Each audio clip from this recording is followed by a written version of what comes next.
Thank you, Otil, for your kind introduction. I'm very happy that uveitis got a place in the macular. It always has. It's a very important place. I would like to start with a case. This is a 30-year-old female, immunocompetent, and this is a fundus lesion. What do you think?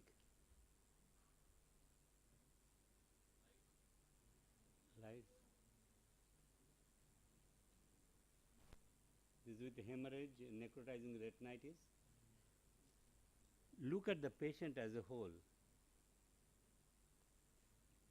You should not see in the slit lamp and indirect ophthalmoscope. Make the room light on, and you can see that the vesicular rashes over here. This patient had herpes zoster retinitis, varicose zoster retinitis. After IV acyclovir therapy, this is gone. And this is a 40-year-old, this is for postgraduate, 40-year-old female. Notice painless blurring of vision both eyes. Almost similar picture. Is it viral retinitis? No, it's not. It's a vitelliform dystrophy. So, in fact, the inflammatory macular diseases come with the various cameraman बाद में कर लेना यार inflammatory macular diseases comes in various forms. They are often vision threatening. If the macula is involved, vision is often lost. And there can be various diseases like toxoplasma infection, toxoplasma toxocara.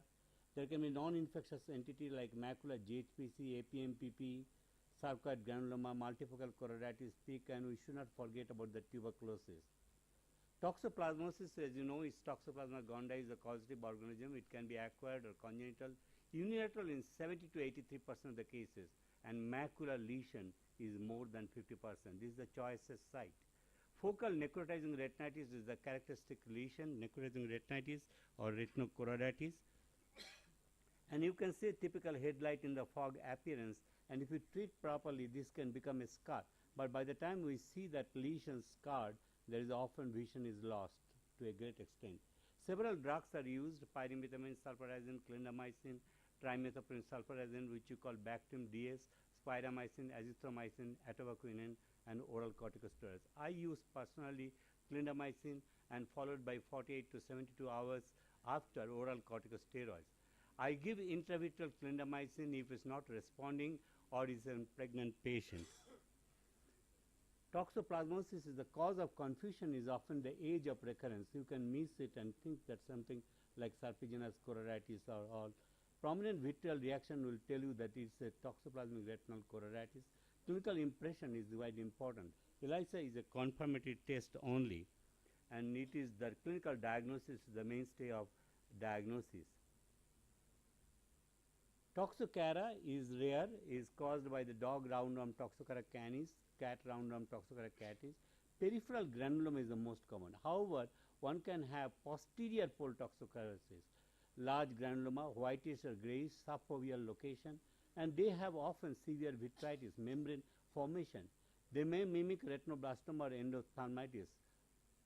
ELISA for the Toxocara is not useful, is not confirmatory, and I do treat with the oral corticosteroids as mainstay of treatment. As by the time we see it, that parasite is dead and there is no point to use antihelminthic treatment. I don't give antihelminthic to these patients. Surgical treatment for patients with endophthalmitis, unrelieved vitreomaculoretinal traction, retinal detachment. Macular GHPC is another entity which is often vision threatening, robs the vision. It was described by Hardy and Schatz in 1987. Presents early in the course of the disease with an acute onset of central visual loss, and the visual patient will complain the visual field loss. Choroidal neovascularization is relatively common, and here is an example of macular GHPC, macular serpiginous choroiditis. Autofluorescence helps to identify the active lesions, which will be hyperautofluorescence. Inactive lesions will be hypoautofluorescence. In our case series of 117 patients, 12% presented with the macular involvement. In a 2-year follow-up, none of the patients had peripheral lesions. So it's a separate entity. And fundus fluorescent angiogram helps its diagnosis and confirms the diagnosis: hyperfluorescence at the center of the lesions and hyperfluorescence at the edge of the lesion. Active lesions and hyperfluorescence in the late phase. You can do an ICG. It shows that the lesions has involved the macula or not, and extent of the lesion is already more well defined with the ICG, indocyanine green angiography. Treatment, I give the vision threatening cases intravenous methylprednisolone 1 gram daily for 3 consecutive days, followed by the oral steroid in high doses at 1 milligram per kilogram of the body weight. Immunosuppressive agents I use start a few days after. Azathioprine, mycophenolate if infection is ruled out. If not responsive, is triple agent cyclosporine, azathioprine and prednisolone is given. I add 4-drug anti-TB treatment if quantiferon TB gold test, Mantoux test or HRCT test is positive, because many of the diseases now choroidal macular choroiditis are thought to be now tubercular origin, and there are some studies by Dr. Rao et al. Where they could get some eyes with the histopathologic evidence of Mycobacterium tuberculosis infection by PCR and granulomatous inflammation histopathology. Etiology tubercular choroiditis, Mycobacterium tuberculosis, mode of presentation disseminated choroiditis or focal choroiditis, but they can present with the macular involvement. This is a spinal tuberculosis and is a tubercular granuloma. Treatment is the anti-TB treatment and always with the steroid.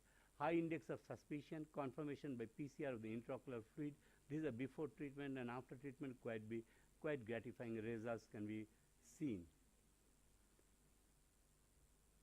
Acute posterior multifocal placoid pigment epitheliopathy is real entity has to be really identified from the multifocal serpeginoid choroiditis. You should not miss it. But this is a separate entity, young bilateral viral prodrome, abrupt onset of blurring of vision, and multifocal flat yellowish placoid lesions seen in the RPE level. Here is the fundus fluorescent angiogram, is quite helpful. Etiology is unknown, no systemic investigation is required, and fundus fluorescent angiogram is the early hypofluorescence or blocked fluorescence and late hyperfluorescence is seen with staining. APMPP, poor prognostic factor, is the foveal involvement of the initial presentation, age more than 60 years, unilateral recurrence, complications, CNS vasculitis, course is spontaneous resolution, 1 to 2 weeks time is a good visual prognosis. Young women, vitreous inflammation, anterior uveitis, and acute lesions yellow-white in multifocal choroiditis, Pons dust scar, CNVM is quite common. And you can do a fundus fluorescent angiogram and indocyanine green angiogram to know that the active status of the disease and the extent of the disease is much better delineated with ICG.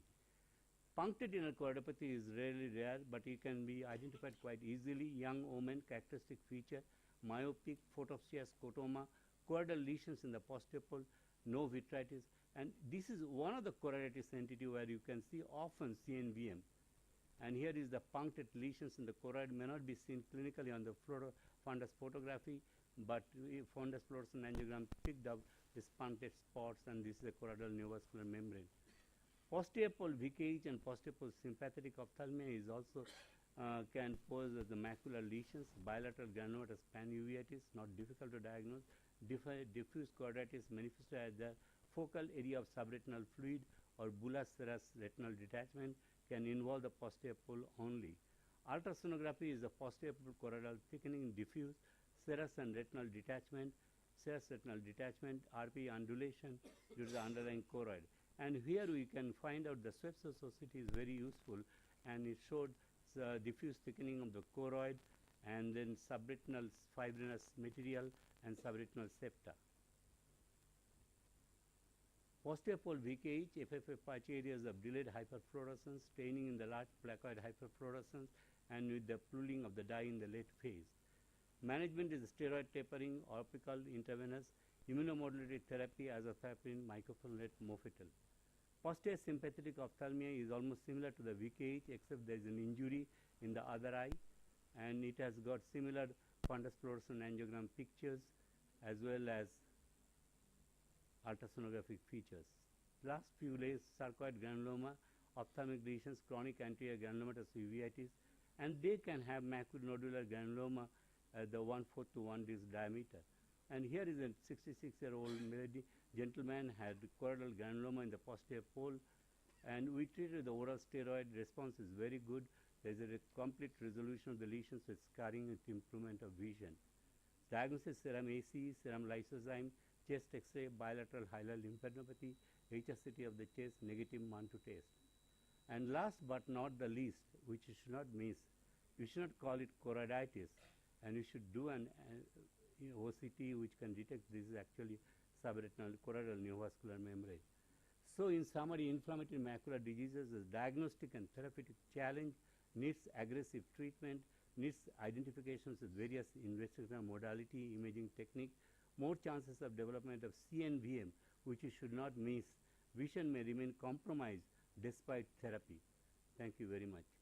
And I just like to invite you to the course under Retina Summit, Pediatric Retina in 13th July, 12th and 13th July.